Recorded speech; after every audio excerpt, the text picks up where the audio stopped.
ఏయ్ ఓకమా, చూసుకుందాంరా చూసుకుందాంరా. హల్లెలూయా.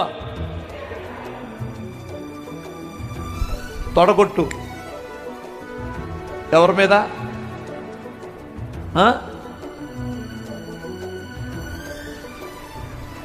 యోసేపు తొడగొట్టాడు. ఏయ్ నన్ను లొంగ తీసుకో, నీ కాళ్ళ కింద నుంచి దూరిపోతానన్నాడు. నగ్నంగా వచ్చింది.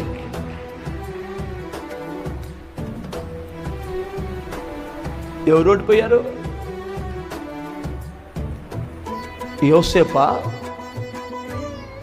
ఆ కామాంధురాలా? ఎవరు ఓడిపోయారు? అబ్రహాము దగ్గరికి కుప్ప ధనం వచ్చి పడింది. ఎవరు ఓడిపోయారు? ధనమా అబ్రహామా?